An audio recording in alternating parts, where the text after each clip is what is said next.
Mike Ridley, you announced several weeks ago that you would be stepping down as Chief Information Officer and Chief Librarian at the University of Guelph. At the end of December 2011, you will be, in your words, a has-been. As a major figure and provocative thinker on the Canadian library scene for many years now, we wanted to get your thoughts on academic libraries and librarianship as you leave your position. My colleague Doug Horne has been at the University of Guelph during your entire tenure as Chief Librarian, and he and I are going to ask you some questions. So here it goes. Uh-oh, I'm nervous already. So our first question is, at the inauguration of the new CIO, you lean in for a second and whisper something in the ear of your successor. What do you say? Don't panic. Yeah, it's things like that. Have fun. Enjoy this. It's a fabulous job. There aren't many jobs that you have that combine so many key important things for an institution like the CIO, Chief Librarian role at Guelph. We've packaged something together that really people think it goes together and it seems naturally to go together, but they haven't done it really very, very often at least. And we've done it at Guelph, and it has huge advantage. And so the person who gets this role is going to have a blast. I mean, there are, I could go on about all the horrible stuff that happens and all the stuff that keeps me awake at night and all that good stuff. But the most fun part is crafting that new view of how information and information technology, information resources advances the university. And it's just way too much fun. Why am I leaving this job? Your keywords have been change, disrupt, fail, subvert, challenge throughout your tenure here. Why are these words so important for our library and for libraries in general, and maybe for the profession as well? Well, there's just so many huge opportunities going forward. I mean, one of the reasons that I love talking to library school students, because there's just no better time to be going into this field than right now, because the rules are all changing. They're being rewritten. You can decide they're totally new and different. So to be able to grasp that, to be able to reach those new objectives, you got to give up some of the stuff we're doing now, which I think in some cases is a real albatross around our necks. They're traditions or assumptions or attitudes or things that are holding us back rather than allowing us to move forward. So, I used to say things like, if it ain't broke, push it off the table, just as a way of disrupting, not really, people's lives in a sort of a terrible, awful way, but disrupting people's thinking so that they challenged some of those assumptions and they thought differently about what they were going to do or what they could do. I think right now, academic librarians in particular are going through a bit of a crisis of identity. And you're seeing it in lots of meetings and conferences and writings and all that good stuff. And I think that crisis is because things are changing so much, we're wrestling with what do we grab onto, what do we hold onto, and I think there's a danger we're going to hold on to the past, not reach for the future. So I'm kind of pushing people from behind, saying, look at the opportunity out there. It's way, way bigger than where we've come from.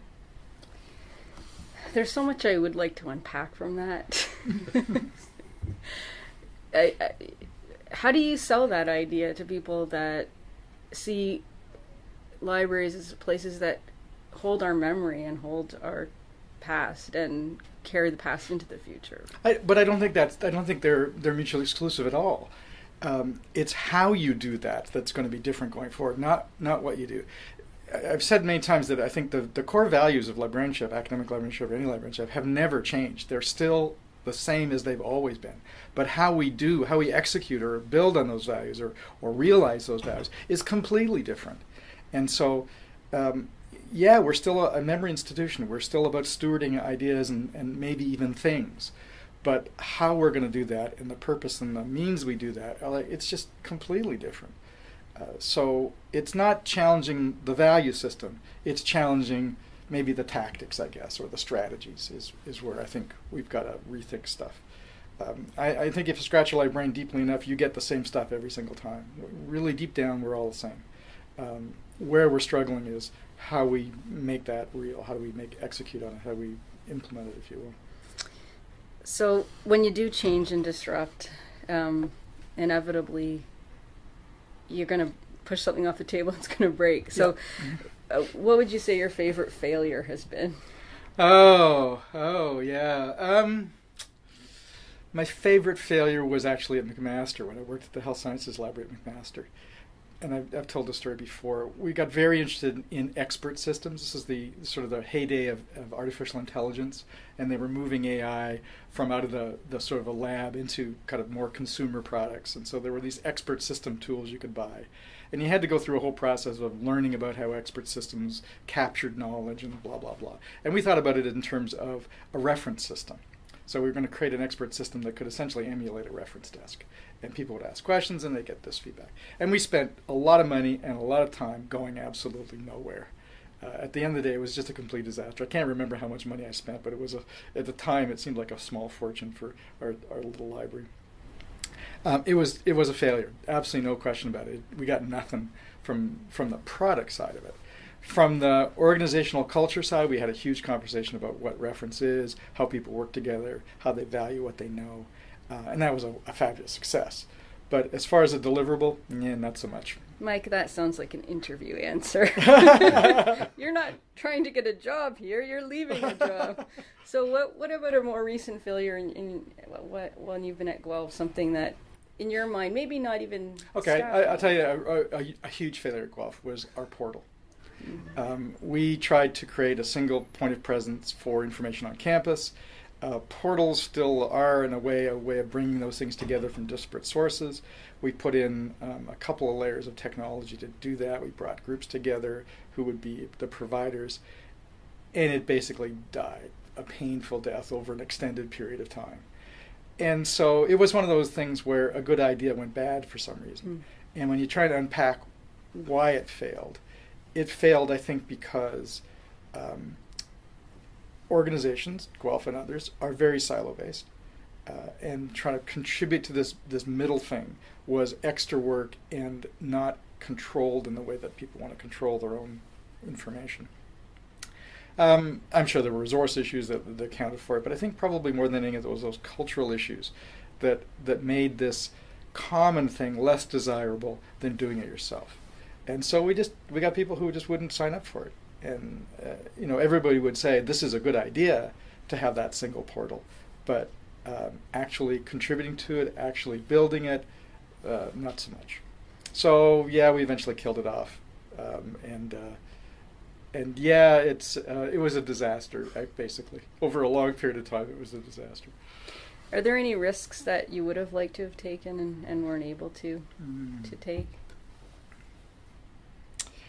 Oh yeah, all the time, all kinds of them. I think they're, from the CIO perspective at least, I think there are lots of things that we could have done, still can do, in implementing enterprise-wide tools and resources.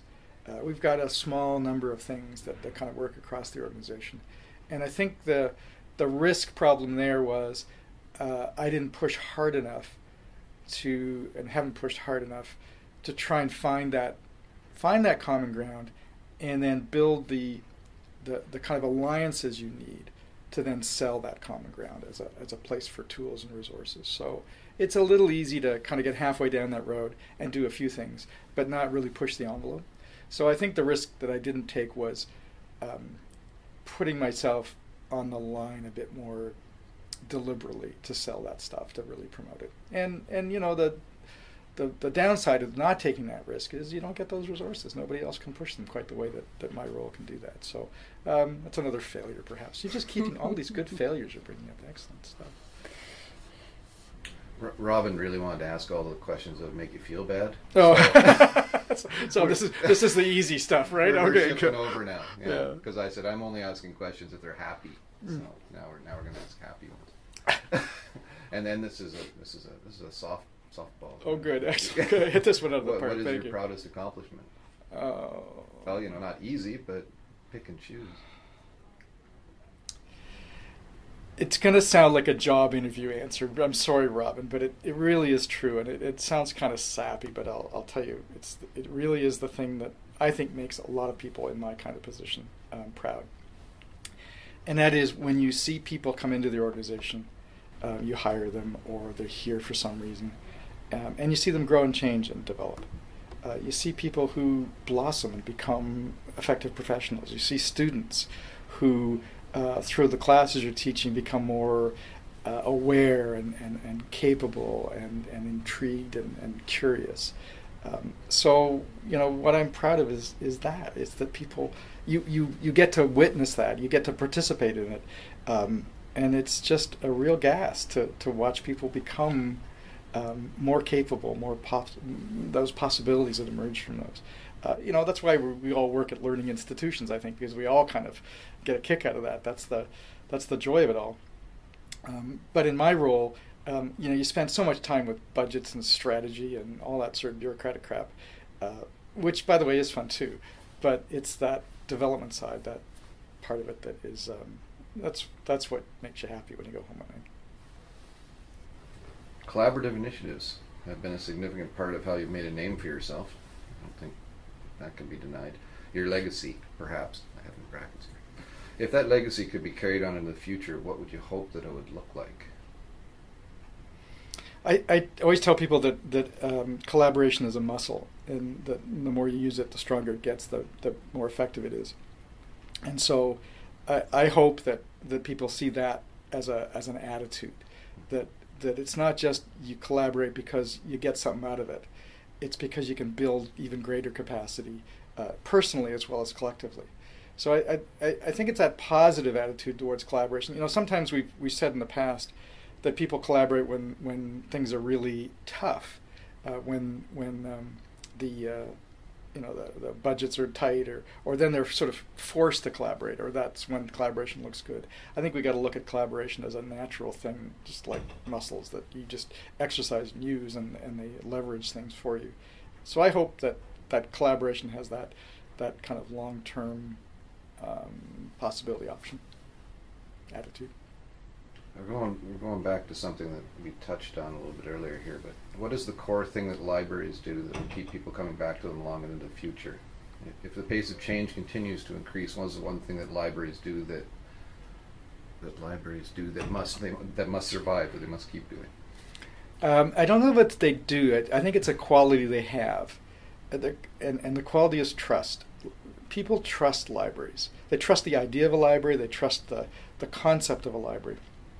And that's why they come to us, because they get something from us they can't get from any other institution or any other service. It's just not the same. So we deliver information the same way that the internet delivers information, or that media delivers it, or whatever. Everybody delivers information these days. So why do we survive? We survive because the perspective we bring to those people is one that's more objective, it's more neutral, it's more positive perhaps, it's more engaging, it's value. It's not value free, but if it's not value laden, I guess is maybe the other way to think about it. And so at the heart of that for me is this trust that we have with our users, and as a result they will engage with us and we can help them. I think if you lose that trust, and we could do that, then we're gone in a heartbeat. How could we lose that trust? I think we lose that trust if we ignore what people kind of both want and need. We ignore that connection to our communities, deeply understanding what it is they're looking for, or what they need. It sounds trivial, but people really do need deeply held things. They need things that are really core to what they're doing, not superficial, I guess. And we're in that business. We're in the business of being a little more intense and deep and reflective, and we've got to provide the services and resources that respond to that. If we treat our users as clients in that corporate sense of the word client, or if we ignore what they're trying to do and maybe have our own agendas, they'll be gone in a heartbeat. I just thought of this in a sort of a John Houseman paper chase kind of way. Do you think libraries have a contract with their users? Oh yeah. It's a great observation. I think so. It's like the social contract that we have in a larger society setting. Yeah, I think so. There's some trust that we can break. Yeah. And I don't think a lot of people think about what that is. Yeah. I think it's a great observation, and it's because we have that contract, in a sense, that while we're the same at that deep level, what we do to fulfill that contract changes all the time, and so we can do something different that maybe doesn't look library-like, but it's still fulfilling that social contract that we have, and so it's still consistent with that. So it's a great observation. I like that. Yeah. I just wanted one more follow-up on that, and maybe I'm not thinking about this at the level that both of you are thinking about it at, but we now have tools where we're, such as these discovery layers that are allow our users to sort of search a whole bunch of different things that are much less vetted than they used to be in the old days, when it was just every book was hand selected and so on. So our provision of resources is much more widespread. We're much more, I think we've come on board with, Google is a good tool. Wikipedia is a fine resource for many things. So in what sense are we, in what sense what does trust mean in that context, when what we're providing and so on isn't really that different from what commercial entities are providing? Yeah, I would say it's not. It isn't about what we provide. It's the attitude that we engender around those things. So we provide access to the internet and globe and all the stuff that's out there.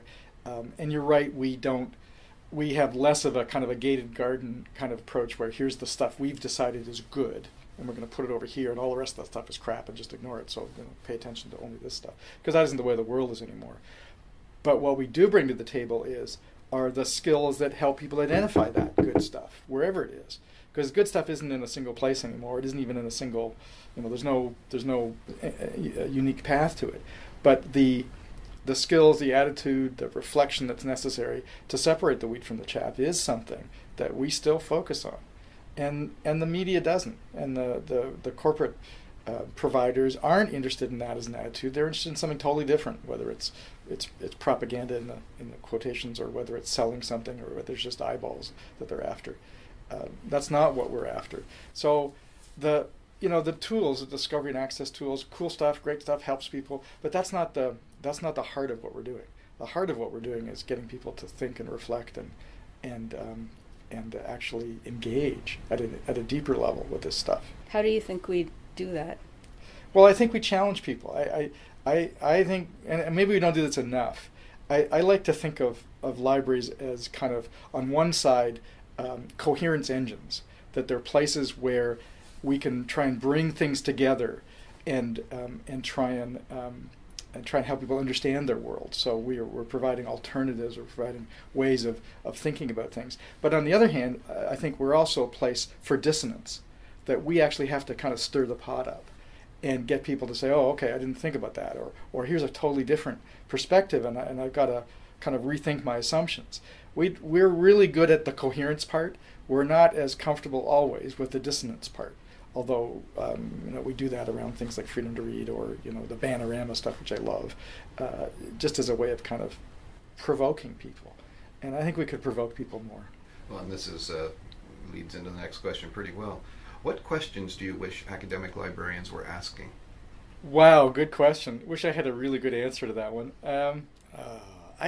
Nothing obviously pops into mind right away, but my reaction as you're asking it is, maybe it's just good that they're asking questions. Mm-hmm. I mean, we talked earlier about not challenging some of our assumptions, and maybe one of the problems is we're not asking the questions enough about where we are, where we're coming from, and where we're going. So maybe it really is just an attitude around being much more reflective and asking all sorts of questions. Yeah, I don't have a real good answer to that one. Are you seeing some challenges coming from new librarians though?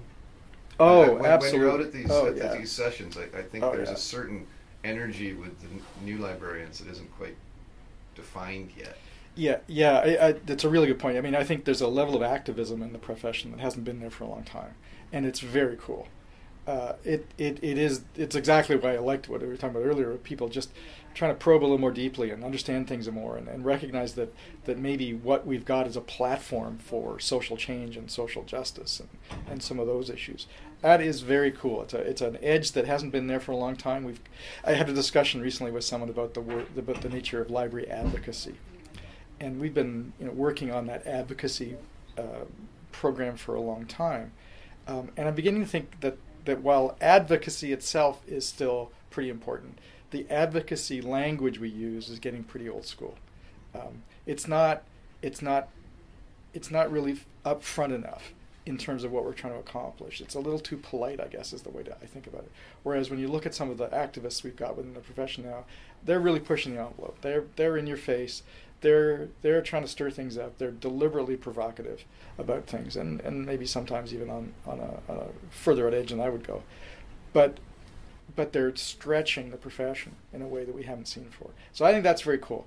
I would love to put those folks more front and center, and I'm hoping to do that in the role I have as editor of the OLA Access magazine. There's some really smart people out there, and it's interesting you talk about the message, because I do think that the standard message doesn't have the impact that it once, if it did before. I'm not sure if it did before, but that there's some new message that hasn't quite been defined yet that I think is more aggressive, that may be really healthy. Yeah, you think about the debate recently about ebooks and how books get onto platforms and move across platforms and how we use them. And, we finally saw people just standing up and saying, no way, this is just not right. We've got to be able to, we librarians have to exercise the voices we do have to help our user communities, because otherwise they don't have a voice. They're not in a position to be able to influence those publishers the way we are. So you saw some people, and I'm thinking about a number of people, particularly in the U.S., who just said, no way, stop. This is not right. This is not where we need to go. And they were pretty in your face about it. And it got a lot of attention as well. And you were seeing actually some changes in that industry. Maybe not as much, not as far as we want to go, but you're beginning to see that if we do get angry, I guess, it can have an influence. Can I just ask a question in here? Do you think our academic libraries in Canada are allowing these new librarians that have these ideas and want to push things to spread their wings and do that, or are they do they have the effect of bringing people into a more conservative fold once they get the job? Yeah, that's a great question. I mean, I think it's happening because I see these people and I talk with them and they're out there. So I know that there are lots of them that are operating this way and exercising those kinds of things. But I do think, as you know, organizations have their own cultures, and academic libraries have their own cultures, and it shapes people. So it's like academic departments. Those departments shape the scholars in them in certain ways. And so we have some very conservative academic libraries, and people get into that culture. They learn that culture. They begin to think that way. And I'll be blunt. Some of them just kind of go to sleep as professionals, and they kind of do a good job. They drift through it, but they're not really engaged in the way that I think we ought to be going forward. So maybe there needs to be advocacy, not just out there, but advocacy for our own institutions to change. Yeah, I think that's legit. And you know what? I think the opportunity right now is here. If in Ontario at least, right, we're going to go through a period of financial constraint over the next few years as the province tries to pay down the deficit it's got. Lots of budget cuts, lots of difficult times ahead, I guess. But for me, that's when you can innovate more than ever, because people are open to all sorts of different possibilities. And I think academic libraries and academic librarians have a great opportunity, not to say, oh my gosh, we're getting our budget cut, we better lock on to this stuff before it disappears, but oh my gosh, we've got an opportunity to explore some new territory, new turf that maybe we weren't able to do before. And this is absolutely the time to do it. Well, that leads perfectly into the next question. What would you tell a new academic librarian entering the profession about what he or she should focus on to make the most impact and be the most relevant? Jesus, these questions. At that recent academic librarian symposium, Seamus Ross, who's the dean of the I School at U of T, said that he thinks that what they're training are scholar practitioners. And I really like that phrase. I thought that, for me, captured what I think we're trying to do, which is, yes, we are practitioners. We have a kind of a role to play in the services and the resources we provide. But intimately tied to that is this idea of us being scholars as well. Not scholars maybe in the same sense as some of our faculty colleagues, but that we bring a scholarly attitude to the work that we do, and that we think of what we do as a piece of a part of scholarship. But the two are very tied together very, very closely, so they inform each other. And I think that's the attitude we've got to see roll out in the future with librarians coming into the profession. They've got to think of those things together. They're not simply going to be a reference person or a liaison librarian, or they're going to work in IR. They should have that attitude that I'm a scholar practitioner, and that I have a craft, I have an art that I work on, but I have a scholarly perspective to it, and I have a scholarly responsibility within the institution. I'm not sure if this is what you want to hear about, but I'm beginning to think that academic librarians don't belong in libraries, and that we've got to separate the academic librarian from the service organization that we call the library. I haven't quite fully formed this one, but there's something about where we want to go that isn't tied to the service side of what our libraries do. And not that service side of what libraries do is not really important, but it may not be the most important thing for academic librarians to focus on, that we may have to focus elsewhere. So I have this sort of theory that we need to break off from the library the school of information within all of our universities, not just iSchools, but every university, just like it has an academic library, ought to have a school of information. And that's where the librarians ought to be, as sort of academics, practicing academics in the sense of Seamus Ross's idea. Well, that doesn't lead at all well into the next question. But in the last little while, at least some of us have been going out and looking at libraries in general for inspiration. And one of the places that I've got the most energy from are public libraries. Mm-hmm. So you have any thoughts on what we can learn from public libraries in academic libraries? Yeah, lots, I think. When we first opened our Learning Commons, whatever it was, how many years ago? 15? No, 10 years ago? I can't remember, a long time ago. I invited the Chief Librarian from Guelph Public to come, and he said to me when he toured our area, he said, "Finally, you've caught up to public libraries." And it's because they understand their community as a community more, and they understand space as a resource for things, not just a place to put desks. And we had a pretty old school view of what our buildings were there for. So I think public libraries have always been in the community development business, and we haven't. We've been in something else, a service layer or a support layer or something. But we would never characterize what we do with students and faculty as community development in the way that public libraries do. And they're so good at it. I suppose one of the problems we have is our community kind of turns over a fair bit, whereas public libraries get to have that community over their lifespan in a sense. But if we could engender that attitude of community development in academic libraries, I think we would go a long way. If you were to coin a new metaphor right here and now that we can use to describe the academic library for the next decade, what would you suggest? And Town Square has already been used. Oh, I see. Thank you. Right. Yeah. Well, it's hardly a good metaphor, but the thing I've been using a lot is this idea of coherence framework and dissonance engine. That those two things are what we're about. And we can get better at being a coherence framework, and that's mostly what we focus on.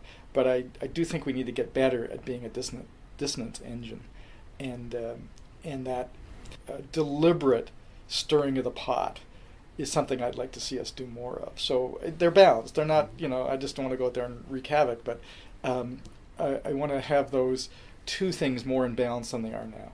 We're very service oriented. We like to help people. It's all very good. I'm not sure that we're helping them by challenging them as much as we should. So there's no metaphor in there, but that's what you got. No, there we go. I don't know if anybody's going to go for dissonance engine. I love dissonance engine. What's wrong with that? Little dissonance engine that could. Yeah. I think of Charles Babbage. Yeah. Well, yeah, that's true. The way you've answered the last two questions, or three. You didn't do what keeps you awake. No, but I have to follow up on something here. Oh, okay. I can stay awake for a while. That's right. Well, I guess I'm just wondering. I think I and my colleagues struggle a little bit about the question of being in the service industry versus the education industry. Yeah. And what's the balance there, and do we give people what they want or what we think they need, which is very paternalistic, and which libraries have been accused of for many years. And so you've talked about taking the librarian out of the library and separating the librarian from service. And then the last question you talked about how we need to shake things up and be more provocative and create some dissonance. And I'm not sure how these two parts are connecting, except that could you talk a bit more about that, because I just don't know what to make of all of that. You're looking for consistency and some sort of thread of rationality through this? I don't know. You started off with the whole service learning thing, and I do believe we have to become more of a learning enabler than a service provider. The service side, and I don't want to offend anybody, but it's the low-hanging fruit of what we do. The really hard stuff is the learning support, the learning enabling, the challenging, the intellectual development of what we do. The service stuff we can do, we know how to do it, we'll evolve it, there are lots of good things we can do better. But the core business of what a university is about learning. And I say that in the sense of not just student learning, but I think of research as learning too. It's just, we just don't call it that. So enabling that research environment and participating in it is pretty important. So I'd really like to maybe put the service side in the background a little bit and put the learning part up front a bit more. And then libraries and what we do as librarians can be more focused on that learning agenda, helping people really wrestle with things more. It's a different, and I guess the reason that makes people nervous is that we will stop looking uniquely like libraries and librarians and start looking more like other things, and then maybe we're losing some identity there. Maybe people are trying to hold on to the thing that makes us unique, which is maybe the building or the identity of a library. But that's not what we're about. That's just a tool for us. Well, I mean, it's just a huge, I don't know if you can really let these two contradictions stand, because you created a user experience team in the last 3 years, whose mandate is to see what our users are doing and try to adapt our services, our resources, our facilities to better meet their needs. Yep. And yet you're also saying we need to challenge them, and we need to maybe make their life more difficult so that they can learn. How do you put those together? Well, first of all, I didn't create the team. The library collectively decided that was the team we needed. So just to be pointed about that. But isn't part of the user experience what's going on in their head, not just what they're interacting with? So the experience of a student at a university is about wrestling with new ideas. I mean, we know this from the struggles and the opportunities of first-year transition, that students are just exposed to all kinds of new stuff. They're probing things they've never thought about. They're having to learn in different ways. That experience is an intellectual experience. So I would say that user experience, if I could twist it a little bit, is not just the systems you interact with and the buildings you walk into and the people you meet, but it's what's going on inside your head. And that's something that we want to engage with as well. We want that experience to be rich and effective and valuable too. So you've got to get inside the heads of people literally, in a way that you've got to wrestle with what they're wrestling with and help them wrestle and throw them curves every once in a while, as I say. So I don't think those are inconsistent. Has the University of Guelph Library been pushed far enough, in your opinion, as you would have liked to have seen it go? No, I would have pushed a lot harder on lots of things, sure. But you know what? That's the great thing about a community of people who are engaged. And the really, sounds Pollyanna, I know, but the really great thing about the University of Guelph Library is forever it's been so committed to supporting its user community, whether those are students or faculty or whoever. There's just that, it's in the air, it's in the water at this place, that we really do care about these people. And so when I push out pretty wacky ideas, I get blowback from some people because it just does not make sense. You're going to hurt something here that's really important to us. But I also get people saying, yeah, we're going to give that a try. And we've tried lots of great stuff over the years. This organization's tried lots of great stuff. So there's a real willingness to explore, to take a risk. But there's also a real line there somewhere where people will say, nope, that's going into territory which is way too important, or we don't want to risk that. And so I don't get to do that wacky stuff. And probably just as well. There are checks and balances. There are checks and balances. That's a good way of putting it. Yeah. So what keeps you awake at night? Well, in this role, as CIO, Chief Librarian, the thing that definitely keeps you awake at night is IT security. There's no, and every CIO will tell you the same thing. It's just a Wild West out there. It's a nasty world. They're banging on our doors. They're trying every possible way to disrupt what we're doing, either for the fun of it or for other purposes. And we struggle to just keep on ahead of that a little bit, or think we keep ahead of it a little bit. But I think you probably know this data, but we get something like, I've forgotten how many million, 4 or 5 million emails a day coming to the university's front door. 97% of it is either spam or viruses. So, enormous amounts of attacks on us that we have to deflect and present against. And we live in an environment, in a campus where you're trying to be as open as possible. Our goal is not to batten down the hatches, but in fact it's exactly the opposite, to make things as open as possible, to encourage interaction, to allow our people to do all those things. And that just brings in more risk from the IT security side. So we've got this dilemma between locking things down and opening things up that you're constantly wrestling with. And you're also wrestling with an environment that is highly decentralized. I mean, you're sitting there with a more powerful computer on your desk than we had in the entire campus 20 years ago. And everybody's got one of these. So they've got huge amounts of capacity for good and for not good, and we want them to use that. But they're, when I look at that computer, as much as good things I see, I also see an exposure that, my God, what if this one gets in my hands too? Yeah, that's right. You in particular, yeah.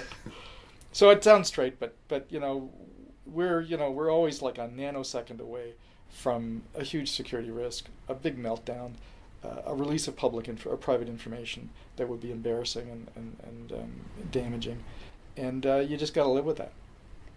It's not human lives we're talking about. Obviously, it's nothing like that, but it is huge reputational stuff and personal reputation as well. That made an interesting connection for me about why someone who was trained as a librarian would want to be responsible for questions about IT security. But it was interesting to hear you say that you think about it on a philosophical level about we're trying to be open as a university, and I wonder if there are other things that you think librarians can bring to an IT position like this. Oh yeah, lots. I mean, that, as I said at the very beginning, that's why I think Guelph was really smart in a lot of ways, and the president was really smart, and the provost was really smart to create this role, that we could see how what librarians have can inform the IT world, and vice versa. I'm going to say too. I think that it goes both ways. But I think there's a philosophy that we bring to a role like this, the librarians bring to a role. It's really useful in terms of the value of information, the way information connects in ways, the way people use information. IT isn't just about the wires and the buttons and the software. It's about the way people interact with those things. And librarians are very sensitive to that. We tend to humanize technology. And that's a valuable thing to bring to the table. The other thing I think we do, which you talked about things I wish I'd done more of. I think one of the things that we bring to the table, which we could do more of in this role now, is create a kind of an ecology of all this information. We've still got a lot of siloed information in this organization, a lot of things that don't connect, stuff that doesn't link up in ways that would be very, very valuable at a kind of a corporate level. And I think there's lots of work to do there, and lots of opportunity and huge value for the institution, not just for administrators, but for faculty and students as well. I think that kind of information architecture perspective is something we can bring to the table. Just to wrap up, we have some couple of wrap-up questions. I'm shaking in my boots already. You shouldn't. So what's your fondest memory of being Chief Librarian CIO? Oh, I don't know. There's so many times when you're so thrilled to be in this job. I mean, sometimes we get new collections, and you talk to people, like when I met William Hutt in his home, and when he donated his stuff, you thought, wow, you're meeting a Canadian icon, and he was such a wonderful, humble man, and it was, you just sort of melted in his presence. It was so powerful. And then we talked about watching some of our staff become really capable and grow. I remember there was one person that I work with who started as a very junior student assistant, and then ended up working here full time and becoming, just a wonderful person. And it was just that transition to watch was fabulous. I'm going to come back to what I said earlier, which is the things that make you happy in this job are seeing people succeed, whether that's a student or a faculty member or a staff person. When they can do stuff or they succeed at something, and that the services and resources that you've been able to provide through these various organizations have made it possible, then you kind of think, wow, that's cool. We do cool stuff. We help people, and we allow people to be better. And one of the things I have to be careful about, and I think I am, is that it's not about me. That it's the whole team, the whole group, the whole enchilada that we put out there that makes a difference, and that we are doing this together. I have the ultimate herding cats job. I can't tell almost anybody to do anything, but I can cajole them and influence them and suggest, and that's been pretty effective. And that's because they want to do it too. That's what's so cool. And finally, just for the record, what are your next steps, and how will you reinvent yourself over the coming year, and what are you most looking forward to? Well, the thing I'm most looking forward to is seeing the world through a different lens. When you work in this job, I've been doing this now for 16 years or whatever, and as an administrator, you kind of see the world through that administrator lens. And it's fun, it's cool, I love it, and I've really enjoyed it. But I'm kind of looking forward to seeing the world through a different lens, or a set of lenses for a while. And I think as a result, I'll discover things about myself, I'll discover things about the world that I haven't thought enough about, perhaps. So that part I'm really looking forward to. The specifics, though, I want to write this book-like thing about literacy. That's pretty important to me. And I'm not sure how that's going to turn out or what it's going to look like, but that's important. Gone back to school. I'm doing a Master of Education, which is very interesting to go back to school when you're 147 years old. It really is very cool to be a student again and to think about these things from a very different perspective. But what I want to be when I grow up is something I'm going to let evolve. I don't have a goal in mind. I know people think you must have some sort of plan B somewhere out there, but I really don't. I wanted to use this time to see what the options are, what the possibilities are, what's new and different that I haven't been able to explore. And that's why, to be honest, this idea of a sabbatical is such a gift to us as academics. It's such a wonderful thing to be able to say, I'm just going to step outside and explore something I'm curious about. It's amazing, and I'm really privileged to have that opportunity. Sounds very exciting, and I think we're all curious to hear how it all plays out. Me too. Thank you very much, Mike. Thank you. It was fun.